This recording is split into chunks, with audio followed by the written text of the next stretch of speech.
Hallelujah. കർത്താവിൻ്റെ നാമം മഹത്വപ്പെടുമാറാകട്ടെ. അനുഗ്രഹിക്കപ്പെട്ട ഒരു സാക്ഷ്യം കേൾക്കുവാൻ വേണ്ടിയാണ് ഈ വീഡിയോ ക്രമീകരിക്കുന്നത്. നമ്മുടെ ലൈവ് മീറ്റിംഗ് ഏറ്റവും അനുഗ്രഹമായി മുൻപോട്ട് പോയിക്കൊണ്ടിരിക്കുന്നു. അനവധി വിടുതലുകളും അനവധി സാക്ഷ്യങ്ങളും ദൈവമക്കളായ നമ്മൾ കേട്ട് കഴിഞ്ഞു. അനവധി ആളുകളെ കർത്താവ് സൗഖ്യമാക്കി. അനവധി രോഗസൗഖ്യങ്ങൾ, അനവധി വഴികൾ തുറന്ന ഒത്തിരി വിടുതലുകൾ നമുക്ക് കേൾക്കുവാനിടയായിട്ടുണ്ട്. വിടുതൽ പ്രാപിച്ച അനവധി ദൈവമക്കൾ ഇതിനകത്തുണ്ട്. പ്രത്യേകാൽ കഴിഞ്ഞ ഞായറാഴ്ച വൈകിട്ട് നമ്മൾ ലൈവ് സെഷനിൽ നമ്മുടെ മീറ്റിംഗ് വന്ന സമയത്ത് പരിശുദ്ധാത്മാവ് പറഞ്ഞിരുന്നു, ഇടത് കൈയുമായി ബന്ധപ്പെട്ട് അസ്വസ്ഥത നാളുകളായിട്ട് അനുഭവിക്കുന്നവർക്ക് ഒരു സൗഖ്യം കർത്താവ് തരുവാൻ പോവുകയാണ്. ഇപ്പോൾ ആ സൗഖ്യം വെളിപ്പെടും, വിശ്വസിച്ചു പ്രാർത്ഥിച്ചോ എന്ന് പരിശുദ്ധാത്മാവ് ഓർമ്മിപ്പിച്ചതനുസരിച്ച് അനവധി ആളുകൾ അപ്പോൾ ലൈവിൽ പ്രാർത്ഥിച്ച പലർക്കും വിടുതലുണ്ടായി എന്ന സാക്ഷ്യം അന്ന് ആ ലൈവിൽ തന്നെ സാക്ഷ്യം പറഞ്ഞുകൊണ്ടിരുന്നു. അതിനുശേഷം എനിക്ക് വാട്സപ്പിൽ സാക്ഷ്യങ്ങൾ പലരും അറിയിച്ചിരുന്നു. എനിക്ക് സൗഖ്യമായി എന്ന് അറിയിച്ചിരുന്നു. അനവധി ആളുകൾക്ക് സൗഖ്യമായി. അന്ന് പ്രാർത്ഥിച്ച് സൗഖ്യമായ ഒരു ബ്രദർ ഇന്ന് ഈ ചർച്ചിൽ ട്രിവാൻഡ്രത്ത് നിന്ന് കടന്നു വന്നിട്ടുണ്ട്. സുനിലെന്നാണ് അദ്ദേഹത്തിൻ്റെ പേര്. അദ്ദേഹവും ആ പ്രയറിൽ അദ്ദേഹത്തിനും അത്ഭുതകരമേറിയ സൗഖ്യം നടന്നിരുന്നു. ബ്രദർ ഈ ഇടത് കൈക്ക് ഈ തോളിനായിരുന്നു അദ്ദേഹത്തിന് പ്രശ്നമുണ്ടായിരുന്നത്. ആ സമയത്ത് അദ്ദേഹം വിശ്വാസത്തോടെ പ്രാർത്ഥിച്ചു. നാളുകളായിട്ടിരുന്ന വേദന മാറി പൂർണ്ണ സൗഖ്യം പ്രാപിക്കുവാനിടയായി. അദ്ദേഹത്തിൽ നിന്ന് തന്നെ നമുക്ക് ആ സാക്ഷ്യവാചകങ്ങൾ കേൾക്കാം. Praise the Lord.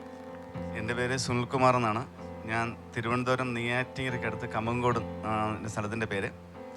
അപ്പോൾ ഞാൻ ഈ പ്രയർ സ്ഥിരം കേൾക്കുന്ന ഒരാളാണ്. ലൈവ് പ്രയറും ബാക്കിയുള്ള കാര്യങ്ങളെല്ലാം കൃത്യമായി കേൾക്കുന്ന ഒരാളാണ്. അങ്ങനെ കഴിഞ്ഞ ഞായറാഴ്ച ഞാൻ ഞങ്ങളുടെ ഒരു ഫ്രണ്ട് യു കെയിൽ നിന്ന് വന്നു. അപ്പം അതിനു മുമ്പായിട്ട് ഈ രോഗം എങ്ങനെ വന്നു എന്ന് ഞാൻ പറയാം. അതായത് 2001 ഞങ്ങളുടെ പള്ളിയിൽ നിന്നൊരു റിട്രീറ്റ് പോയപ്പോൾ കോവളം കടപ്പുറത്ത് വെച്ച് വെള്ളത്തിലൊന്ന് നീന്തി. അപ്പോൾ ആ തിരമാല എന്നെ എടുത്ത് മറിച്ചു. ആ സമയത്ത് എൻ്റെ ഇടത്തെ തോള് തെന്നിപ്പോയി. ആ സമയത്ത് ഞാൻ ഒത്തിരി മെഡിസിനൊക്കെ ചെയ്തു. ആയുർവേദം നോക്കി, അലോപ്പതിയൊക്കെ നോക്കി. പിന്നെ പോകെ ആ ഒരു ലോക്ക് പോലെ ഇങ്ങനെ കിടപ്പുണ്ട്. കൈ പല ഭാഗത്തേക്കും തിരിക്കുമ്പോൾ വേദനയുണ്ട്. അങ്ങനെ കൊണ്ട് നടക്കുകയായിരുന്നു ഞാൻ. വല്ലാത്തൊരു വേദന, അസ്വസ്ഥതയും. ജോലി ചെയ്യുമ്പോൾ അതിൻ്റെ ബുദ്ധിമുട്ടൊക്കെ ഞാൻ അനുഭവിച്ചിരുന്നു. പക്ഷേ ഞാനത് ആരോടും പുറത്ത് പറയാറില്ല. അങ്ങനെ കൊണ്ട് നടക്കുകയായിരുന്നു. അങ്ങനെ ഇരിക്കെ ഈ കഴിഞ്ഞ ഞായറാഴ്ച ഞങ്ങളുടെ ഒരു ഫ്രണ്ട് യു കെയിൽ നിന്ന് വന്നു. അപ്പോൾ ഞങ്ങൾ ലുലു മോളിൽ മീറ്റ് ചെയ്യുന്ന സമയത്ത് പുള്ളി BSc നേഴ്സിംഗ് ആണ് പുള്ളിക്കാരി. അപ്പോൾ അവിടെ വെച്ച് ഞങ്ങളിങ്ങനെ സംസാരിക്കുന്ന കൂട്ടത്തിൽ ദൈവത്തെക്കുറിച്ച് സംസാരിച്ചു. അങ്ങനെ പറയുന്നപ്പോൾ ഞാൻ പറഞ്ഞു ദൈവമുണ്ട്. അപ്പോൾ അവർ പറഞ്ഞു ദൈവമുണ്ട്, ശരി തന്നെയാണ്, പക്ഷേ സർജറിയൊക്കെ ചെയ്യണമെങ്കിൽ നമ്മൾ തന്നെ ചെയ്യണം, ഞാൻ പാതി ദൈവം പാതി, ഇങ്ങനെയുള്ള കമൻറ്റൊക്കെ പാസ്സാക്കി. അങ്ങനെ ഇരിക്കുമ്പോൾ പുള്ളിക്കാരി പറഞ്ഞു പുള്ളിക്കാരിയുടെ കഴുത്തിലൊരു വേദനയുണ്ട് എന്ന് പറഞ്ഞു. അത് പ്രഗ്നൻറ്റ് സമയത്ത്, അതായത് 14 വർഷം മുമ്പ് വന്നതാണ് എന്ന് പറഞ്ഞു. അപ്പോൾ ഞാൻ പറഞ്ഞു അതിനെ ദൈവത്തിന് മാറ്റാൻ പറ്റും എന്ന് പറഞ്ഞു. അപ്പോൾ പുള്ളിക്കാരി പറഞ്ഞു അങ്ങനെയൊന്നും പറ്റത്തില്ല. അങ്ങനെയാണെങ്കിൽ ഞാൻ യു കെയിൽ നിന്ന് അടുത്ത വർഷം ഇത് ആയുർവേദ തെറാപ്പിക്ക് വേണ്ടി വരുന്നുണ്ട്. അത് വരുന്ന ചിലവ് 70,000 രൂപ, ചികിത്സാ ചിലവ് 20,000, എല്ലാം കൂടി 1,00,000 രൂപ. ഞാൻ വരാതിരിക്കാം, പക്ഷേ സുനിലിന് ആ പൈസ തരാൻ പറ്റുമെന്ന് ചോദിച്ചു. അപ്പം ഞാൻ പറഞ്ഞു അതായത് തൻ്റെ രോഗം ഭേദമായാൽ, ചികിത്സിക്കാതെ രോഗം ഭേദമായാൽ 1,00,000 രൂപ സുനിലിന് ഞാൻ തരും. പക്ഷേ രോഗം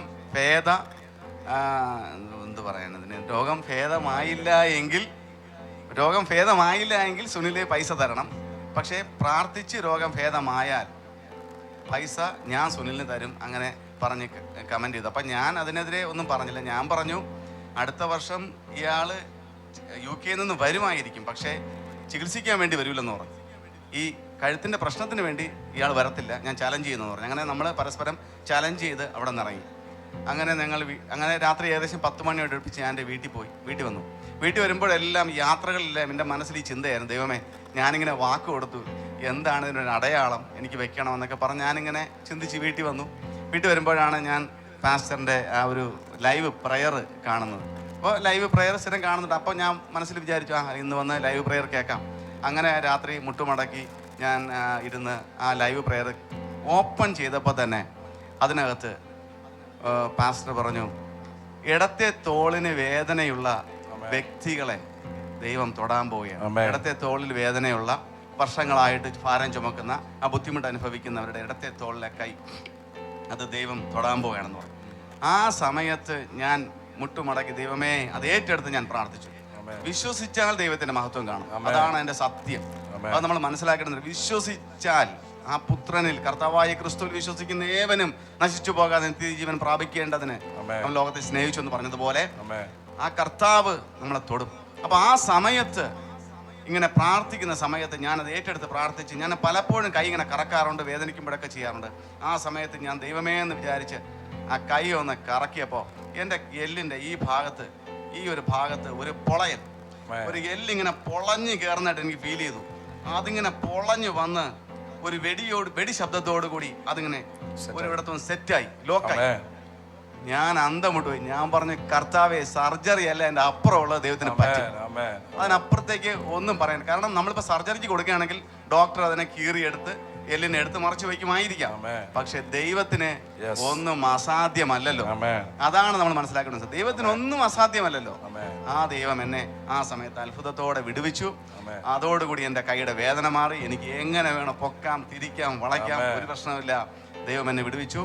ആ ദൈവത്തിന് എൻ്റെ 100 നന്ദി. പാസ്റ്ററേയും കുടുംബത്തെയും ദൈവം അനുഗ്രഹിക്കട്ടെ. എല്ലാവിധ നന്ദിയും അറിയിച്ചുകൊണ്ട് ഞാൻ ദൈവനാമത്തിന് ഞാൻ ഇവിടെ പറയുന്നു. പ്രിയ ബ്രദറിന് അത്ഭുതകരമേറിയ സൗഖ്യമാണ് കർത്താവ് നൽകിയിരിക്കുന്നത്. വലിയ സൗഖ്യം, അനവധി സൗഖ്യങ്ങളാണ് അതിൽ നമുക്ക് കാണുവാൻ കഴിഞ്ഞത്. ഈ ബ്രദറിന് അത്ഭുതകരമേറിയ സൗഖ്യം, വൈദ്യന്മാർ കീറി മുറിക്കേണ്ട ഇടത്ത് വലിയ സൗഖ്യം നൽകിയിരിക്കുകയാണ്. പാമ്പാടിയിൽ നടക്കുന്ന ഈ ഉപവാസ പ്രാർത്ഥനയിൽ ട്രിവാൻഡ്രത്ത് നിന്ന് അവർ ഫാമിലിയായിട്ട് ഈ മീറ്റിംഗ് കൂടി പ്രാർത്ഥിക്കുവാൻ വേണ്ടി പ്രിയപ്പെട്ടവർ വന്നതാണ്.